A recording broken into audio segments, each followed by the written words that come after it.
भाऊसाहेबांचा खडू, गाडगे महाराजांची झाडू आणि तुकडोजींची खंजरी, त्यांच्या कर्मभूमीला अभिवादन करून आपल्यासमोर बोलायचं धाडस करते. साहेब, जिजाऊ, सावित्री, रमाई, तानुबाई बिर्जे, ताराबाई शिंदे, झलकारीबाई, मुक्ताज साळवे, अगदी रखमाबाई राऊत यांच्यापासनं या महाराष्ट्र भूमीच्या स्वातंत्र्याला एक न्याय देण्याकरिता अगदी लीलाबाई पाटलांपर्यंतच नव्हे साहेब, तर कोविडच्या काळात सारं जग थांबलं होतं, तेव्हा याच पुण्यातल्या मिनल ढाकवे भोसले पहिल्यांदा कोविडच्या किटवरती शिक्कामोर्तब करते साहेब, आणि दुसऱ्या दिवशी एका बाळाला जन्म घालते. तुमच्यासमोर प्रश्न अतिशय महत्वाचा करत असताना, जेव्हा एखाद्या पुरुषाचा ऍक्सिडेंट होतो साहेब, तेव्हा त्याला जेवढ्या वेदना होतात ना, त्याच्यापेक्षा कैक पटीने वेदना आम्ही बाळणपण एक नवनिर्मिती करण्यासाठी करतो.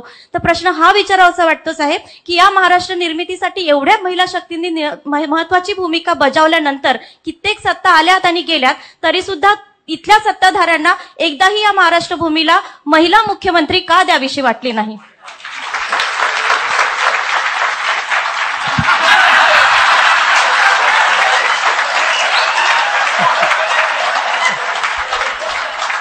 असे घडलं नाही हे खरं आहे, पण मी बोलणं योग्य नाही. पण महिलांना वेगवेगळ्या क्षेत्रामध्ये कायद्याने घटनेनं अधिकार मिळाला पाहिजे या संबंधीचं देशातलं पहिलं महिला धोरण महाराष्ट्रात घेतलं गेलं. मान्य साहेब, पण बघा ना साहेब, आणि त्याचा परिणाम हा नक्की झाला, पण तो एका विशिष्ट लेवलपर्यंत झाला.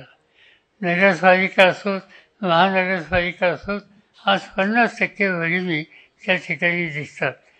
निम्म क्षेत्र, निम्म अंतर आपण गाठलं, आता त्याचं पुढचं गाठायचं, आणि ते गाठण्याच्यासाठी नक्कीच तुम्ही सांगताय तो प्रयत्न आम्हाला लोकांना करावा लागेल, आणि ती करण्याची भूमिका आमची असेल.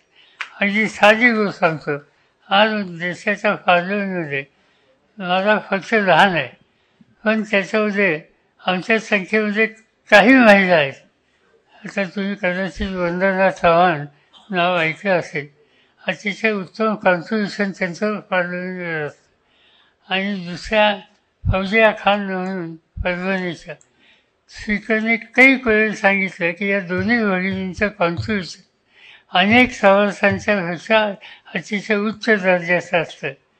आणि खालच्या सभागृहामध्ये लोकसभेमध्ये असं माझीच मुलगी आहे, त्यामुळे त्याबद्दल अधिक सांगू इच्छित नाही. पण या देशामध्ये गेले 5 वर्ष कंटिन्युअसली वेस्ट पार्लमेंटची म्हणून त्यांची निवड झाली, त्याचं नाव सुप्रिया सुळे.